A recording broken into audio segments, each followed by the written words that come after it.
സെക്രട്ടേറിയറ്റിലെ ആക്രിക്കടത്തിൽ അന്വേഷണം വേണമെന്ന് secretariat action council. ആരോപണ വിധേയരെ മാറ്റി നിർത്തി അന്വേഷിക്കണമെന്നാണ് ആവശ്യം. റിപ്പോർട്ടറാണ് ആക്രിക്കടത്ത് പുറത്തു കൊണ്ടുവന്നത്. ടി.വി. പ്രസാദ് നൽകും വിശദാംശങ്ങൾ. പ്രസാദ് കൊണ്ടുവന്ന വാർത്തയാണിത്. ഇതിപ്പോൾ എന്താണ് സെക്രട്ടേറിയറ്റ് ആക്ഷൻ കൗൺസിൽ പറയുന്നത്?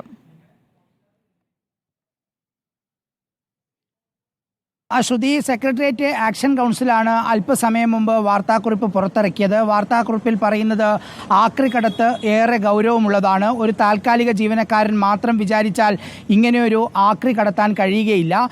ആർക്കാണോ ആക്രി കടത്താൻ കരാറ് കൊടുത്തത് അങ്ങനെയൊരു കരാറ് ഇല്ല എന്നും അങ്ങനെയൊരു ടെൻഡറിൽ പങ്കെടുത്തിട്ടില്ല എന്നും ഈ പറയുന്ന ഉത്തരവിൽ പറയുന്ന മുത്തുവേൽ തന്നെ വെളിപ്പെടുത്തിയ സാഹചര്യത്തിൽ ഇത് അഴിമതിയാണ് എന്ന് വ്യക്തമാവുകയാണ്. അതുകൊണ്ട് തന്നെ കർശന നടപടി സ്വീകരിക്കണം. ആരോപണ വിധേയരെ മാറ്റി നിർത്തണം. പുറത്തു വന്ന വാർത്തകൾ ഗൗരവമുള്ളതാണ്. ആക്രി കടത്തിൻ്റെ മറവിൽ നടന്നത് വൻ ക്രമക്കേടാണ്. ആക്രി വിറ്റ തുക ട്രഷറിയിൽ അടച്ചില്ല എന്നുള്ളത് ഏറ്റവും വലിയ അഴിമതിയാണ്. ഉത്തരവാദിത്തം ഭരണാനുകൂല സംഘടനയ്ക്കാണ്. സെക്രട്ടേറിയറ്റിലെ നിരവധി ഉദ്യോഗസ്ഥർക്ക് വീഴ്ചയുണ്ടായി.